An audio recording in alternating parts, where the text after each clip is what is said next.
Well, the boys teams get back into action Friday and Saturday. Green Tech looks to defend its title, and for one of the Eagles, basketball isn't just the sport he loves, it's been his saving grace.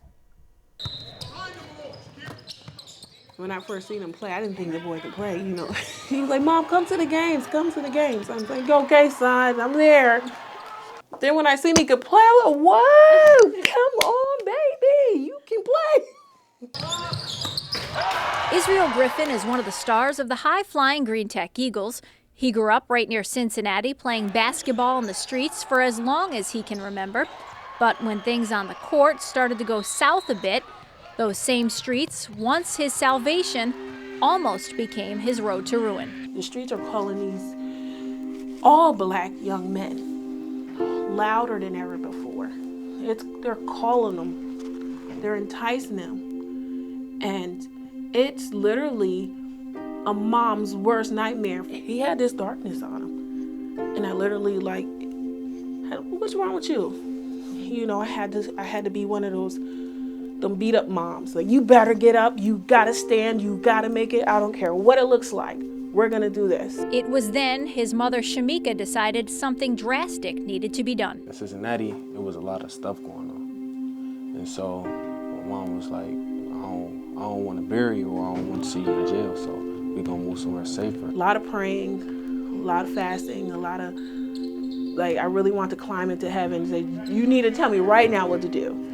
And I thought I heard, and I said, "All right, Israel, let's go." Israel, his mother, and two brothers got in their car and came east to Albany, Shamika's place of birth, and Israel's land of opportunity. Everybody thought I was insane.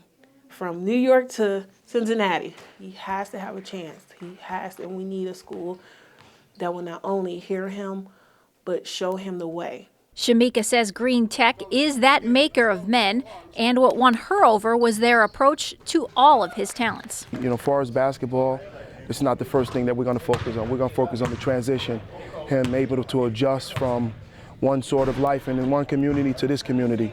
And he accepted it, he embraced it. His first words was, "Yes, sir." Well, my grades was always important because I was always a student first, so I was always on my grades. I didn't have the education that I would wanted. He has to get it. Failure is not an option. The junior was doing well in school, carrying a 3.0 GPA and on the court when tragedy struck around the holidays. His 18-year-old brother was shot and killed in Cincinnati over the $23 in his wallet. I knew it could have happened, but I didn't know it was gonna be my brother. Before my brother died, I had 3 cousins that got killed.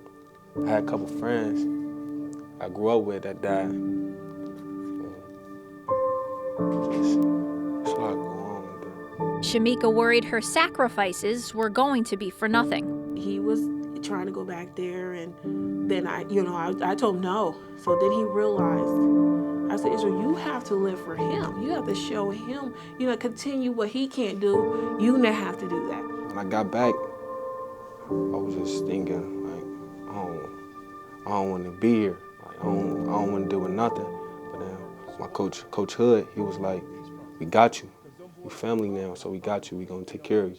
Basketball became Israel's safe place and his salvation. I appreciate it a lot because ain't no telling what's going on outside of the court. So I appreciate every time I'm on the court. 7 months later, there are still struggles. Shamika says she's still trying to find her family a good place to live.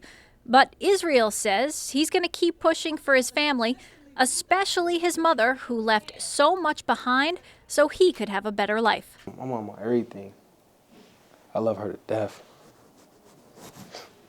I take care of business with my mom, my dad, and my little brothers.